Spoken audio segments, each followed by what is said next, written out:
Papaya, ज्याला आपण पपिता म्हणतो हिंदीमध्ये किंवा पपई म्हणतो मराठीमध्ये, हे एक उष्णकटिबंधीय फळ आहे आणि याला चांगल्या मात्रामध्ये घेण्यासाठी काही विशिष्ट प्रकारची माती आणि विशिष्ट प्रकारच्या हवामानाची आवश्यकता असते.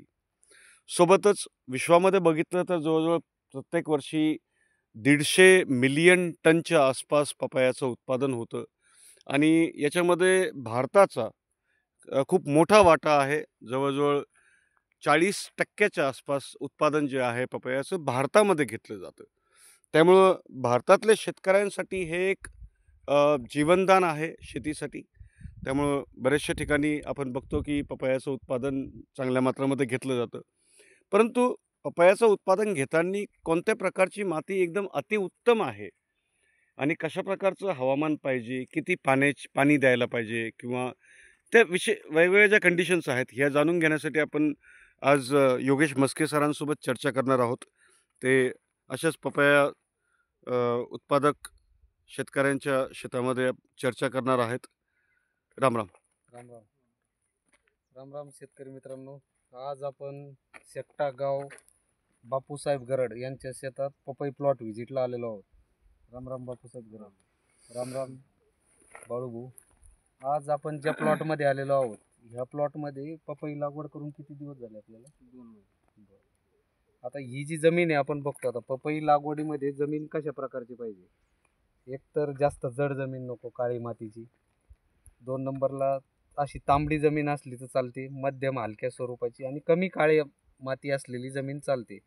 त्याचसोबत पपईची जी रूट मुळ्या ज्या असतात त्या जमिनीमध्ये 40 सेंटीमीटरपर्यंत जातात जमिनीत. तर मग 40 सेंटीमीटर नंतर जर मुरुम असला आणि भुसभुशीत जमीन असली तर पपईचं रोप तिथं अजून चांगल्यापैकी झाड व्यवस्थित डेव्हलप होतं. त्या पद्धतीचं पाहिजे. त्याचसोबत जमिनीचा सामू 6.5 ते 8% जमिनीमध्ये पाहिजे. त्याच्या आतमध्ये जर सामू असला तर तिथं चुनखडीचं प्रमाण जास्त असतं. सामू म्हणजे पीएच. हां, पीएच चुनखडीत जमत नाही का? हां, अति चुनखडीमध्ये पीएच जर 6.5च्या आतमध्ये असला तर तिथं पपई लागवड जमत नाही. तर मग आपल्या 6.5 ते 8च्या दरम्यान जमिनीचा सामू पीएच पाहिजे. तेव्हा आपण त्या जमिनीमध्ये पपई लागवड करू शकतो आणि ते पपईचं उत्पादन चांगल्यापैकी घेऊ शकतो. हे झाला जमिनीतला विषय. आणि पपईला पाण्याचं व्यवस्थापन कसं असलं पाहिजे? आता पपई हे पीक हे कमी पाण्यातलं, जास्त उष्ण कटिबंध पीक असल्यामुळं याला कमी पाणीच लागतं. मग याची जी पाणी द्यायची पद्धत असते ती फ्लडनं चालत नाही. याला निचरा होणारीच जमीन लागते. त्याच्यामुळं याची जी सिस्टम आहे ती ड्रीपवरच असते पपईची. आणि निचरा होणाऱ्या जमीन असल्यामुळं ड्रीप सिस्टममध्ये आपल्याला आंतरमशागत वगैरे याचे पण कामं कमी पडतात. मग अशा वेळी आपण ड्रीपवरती पाणी देणं गरजेचं असतं. याचं जर राहिला हवामानाचा विषय, तापमानाचा विषय, तर 10 अंश सेल्सिअसच्या आतमध्ये तापमान नको पपईला. 10 अंश सेल्सिअसच्या आतमध्ये तापमान आल्यानंतर पपईमध्ये ग्रोथ होत नाही, रोगाचा प्रादुर्भाव वाढतो, झाड डेव्हलप होत नाही. तर याला योग्य वातावरण आपण जर धरलं तर 15 ते 30 अंश सेल्सिअसपर्यंत व्यवस्थित वातावरण राहतं. जेव्हा 44+ वातावरण होईल त्यानंतर पण रोगाचा प्रादुर्भाव किंवा झाड जाण्याची शक्यता वाढून जाते. तर या पद्धतीत पपईचं हवामान आणि जमीन तपासून आपण लागवड करू शकतो. आता ज्यांच्या शेतामध्ये कधी कधी फ्लड होऊन जातं, तर अशा शेतकऱ्यांनी कशाची काळजी घ्यावी?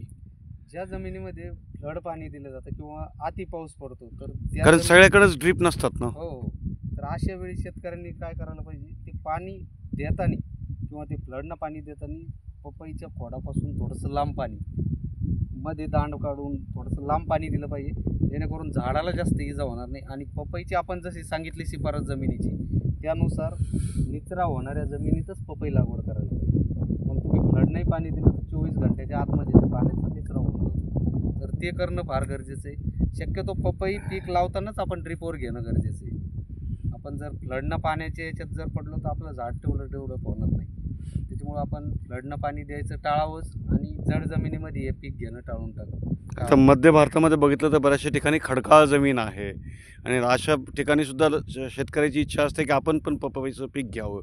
तर त्यांनी कोणत्या गोष्टीची काळजी घ्यावी? का खडकाळ जमीन चांगली असते का नसते, काय?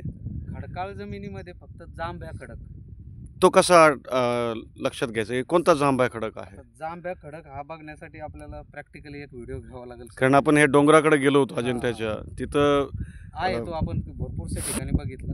जांभ्या खडकामध्येच पपई येते, बाकीचे इतर खडकामध्ये पपई डेव्हलप होत नाही. मग तो जांभ्या खडक आपण पुढच्या वेळेस एखादा व्हिडिओ घेऊ आपण त्याच्यावरती, आणि तिथं एखादा पपईचा प्लॉट भेटला तर आपण लाईव्ह शेतकऱ्यांना दाखवू. चालेल. याच्या वाढीसाठी अजून काही?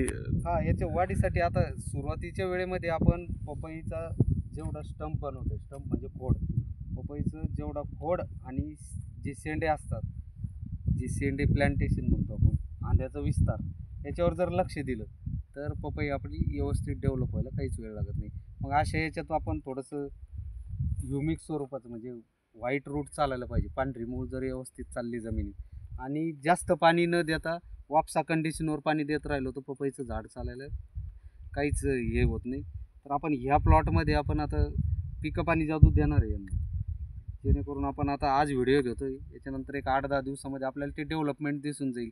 त्याच्यामधून जे काही घटक जातील त्याच्यामुळं काय होईल, मुळ्याची कार्यक्षमता वाढून जाईल, जमिनीमध्ये पडलेले घटक सगळे उचलले जातील. यांनी जी काही अवांतर घटक दिलेली आहे किंवा जमिनीत जी पडलेली घटक आहे ते अपटेकिंगसाठी ते मदत करेल. त्यासोबत त्याच्यामध्ये जे असणारे न्यूट्रियन्स आहे ते पण झाडांना उपलब्ध होऊन जातील आणि मुळ्याची कार्यक्षमता, अन्न ग्रहण करण्याची, पाणी घेण्याची कार्यक्षमता वाढत गेली तर पिकात आपोआप ग्रोथ होणार. पपईमध्ये अजून एक होतं की जसं पपई फळ घेण्यासाठी वर्षभराचा कालावधी जो आहे शेतकऱ्याला झेलावा लागतो, तर त्यासाठी शेतकरी आंतरपिकावर पण निर्भर असतात आणि बऱ्याचशा वेळेस काय होतं की आंतरपिकांची व्यवस्थित जर ध्यान ठेवलं नाही किंवा त्यांची रोगराई जर आपल्याला माहीत नसेल तर मग तीच रोगराई आपल्या पपईच्या झाडावर सुद्धा येते. आता याच्यामध्ये जरी बघितलं आपण, यांनी काही आंतरपीक घेतलेलं आहे, त्यांनी काही काकडी, काय आहे, काकडी घेतलेली का? काकडी आहे, काही लोक टरबूज घेतात, खरबूज घेतात. आता त्यांच्यावरची जी रोगराई आहे, मी कांदे पण बघितले मध्ये बऱ्याचशा ठिकाणी, ठीक आहे, तर त्यांची जी रोगराई आहे ती मग ती पपईवर पण येते. तर याचं नियोजन कसं करावं शेतकऱ्यांनी? आता जे काकडी झालं, टरबूज झालं, जे वेलवर्गीय पीक आपण याच्यात घेतो, तर वेलवर्गीय पिकावर येणारे अटॅक सगळ्यात महत्त्वाचे. तर मग वेलवर्गीय पिकामध्ये जशी रस शोषक किडीचा अटॅक भरपूर प्रमाणात असतो, त्याच्यामध्ये आपण फुलकिडी म्हणू, मावा म्हणू, यांचा अटॅक असतो. तर मग याचं रोग नियंत्रण केल्याशिवाय आपण पपईसारखं पीक डेव्हलप करू शकत नाही याच्यात. म्हणून मग आपण काय करायचं, कमी रोग ज्या पिकामध्ये राहील अशाच पद्धतीचे पीक, आंतरपीक घ्यायला पाहिजे. आणि जरी आपण अशा पद्धतीत समजा तुम्ही आता काकडी लावली, काही टरबूज घेताय, तर मग त्याला वेळोवेळी फवारणी करणं गरजेचं असतं. आता हे काही समजा आपण जे रस शोषक किडीचं विषय, तर मग आपल्या झाडामध्ये ट्रॅप लावणं, काही ठिकाणी तुमचे त्याला सापळे म्हणतात ते लावणं, या गरजेच्या गोष्टी असतात. आणि हे जे सायकल असते, अंडी, आळी, पतंग, ह्या सायकलमध्ये सुद्धा फवारण्या होणं फार गरजेचं असतं, ज्याला आपण अमावस्या पौर्णिमेच्या फवारण्या म्हणतो. त्या वेळोवेळी जर फवारण्या झाल्या तर रोगावर आपण नियंत्रण करू शकतो आणि त्या नियंत्रणामुळे आपलं पीकही, जे मुख्य पीक आहे पपई, ते पण येऊ शकतं आणि त्याच्यासोबत अंतर्गत पीक पण आपण काढू शकतो. म्हणजे कोणत्याही प्रकारची माती आणि हवामान असलं तरी ह्या बाकी माहिती जी आहे ही शेतकऱ्यांना प्रत्येक प्रकारच्या शेतामध्ये जरुरी आहे. हो, आपण जे आता समजा कोणत्या जमिनीत लागवड करायला पाहिजे, पाण्याचं सिस्टम कसं करायला पाहिजे आणि कसं तापमान पाहिजे, याच्याच संबंधी आपण हा व्हिडिओ बनवला. आणि एवढ्या माहितीत जर आपण पपई पीक केलं तर ते सक्सेसच होणार, त्याच्यात काहीच प्रॉब्लेम नाही. चल, धन्यवाद मस्के साहेब. धन्यवाद. धन्यवाद गरुड पाटील.